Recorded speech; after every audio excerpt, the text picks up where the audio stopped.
Did you know that cooking at home can be more enjoyable and much easier when you have the right tools? Whether you're a beginner or a seasoned cook, these kitchen tools are considered must-haves in every kitchen. Today I'm going to share with you 10 must-have utensils that I think every home cook should have in their kitchen. So let's get to it. When selecting a chef's knife for everyday use, some things you want to consider are blade material. They come in hard carbon steel, stainless steel, or Damascus steel, the most common for durability. Ceramic knives are incredibly sharp and lightweight, but can be brittle. Should not be used for cutting hard vegetables like squash. 8-inch blades are versatile for many cutting and slicing jobs. This size is most common for chef's knives, or a 6-inch blade is good if your hands are smaller. For handle comfort, materials like wood, plastic, or composite should provide a good grip. A full tang construction, which means the blade and handle are made of a single piece.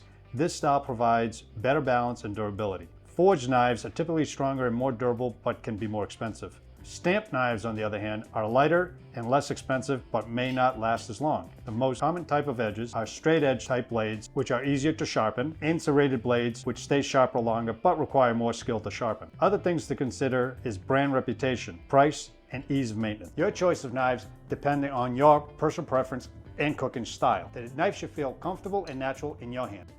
Another kitchen requirement is a durable and easy to clean surface that also protects your countertop from any damage.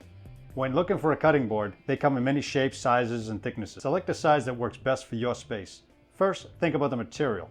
Wood is durable and gentle on knives, but may need periodic maintenance, and some have natural antimicrobial properties. Similar to wood cutting boards, bamboo is eco-friendly with some minor maintenance requirements. Plastic is cheap and easy to clean. Some cheaper versions may flake.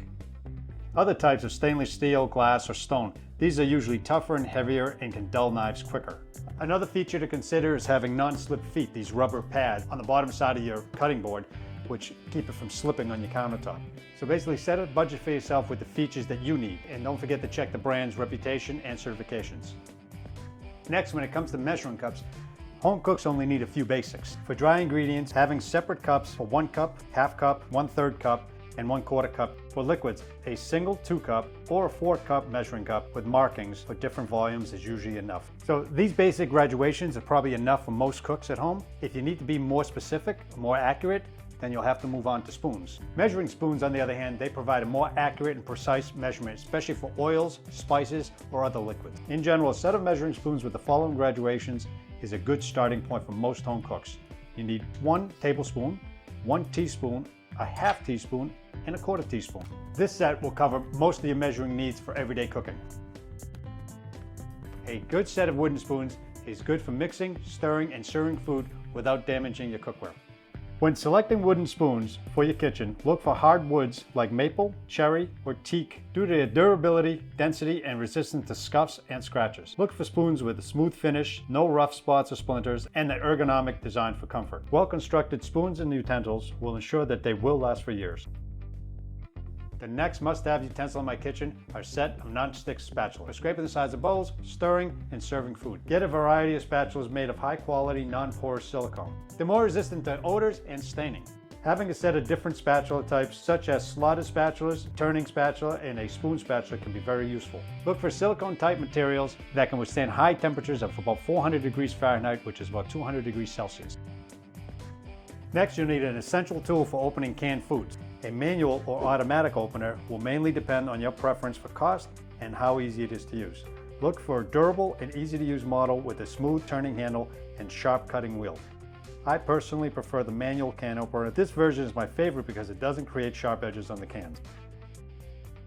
So what's a kitchen without a colander for draining pasta, rice, and vegetables? When purchasing a colander, choose a sturdy and easy to clean model with a comfortable handle, stable base, and non-slip bottle. Your choice will be silicone, plastic, or stainless steel, each with their own pros and cons. I prefer this type of stainless steel colander for its longevity and strength as opposed to these mesh ones, which can tend to tear and pull apart and the mesh pulls out, pricking your fingers. So be very careful with these. Good quality shears come in handy for all kinds of tasks, such as cutting herbs, opening packages, and trimming fat from meat. Similar to buying knives, the factors you want to consider are blade material, whether it's high carbon or stainless. Blade types are either straight edged or curved. Handle material, you want to make sure it's ergonomic or non-slip. And any additional features such as a built-in bottle opener or nut cracker. Just make sure you select the version that meets your needs and is most comfortable to you. The next useful tool is the whisk. They come in many shapes and sizes, used for mixing, blending, and whipping. Great for sauces, dressings, and batters to get that smooth and even texture. Consider factors like stainless steel whisks, which are more durable. Silicone versions can be used on non-stick cookware. Some handles are round, others are flattened. If you're going to be whisking for a prolonged period of time, make sure to find whiskers with ergonomic handles. Don't forget to like, share, and subscribe. With these tools in your arsenal, you'll be cooking like a pro in no time.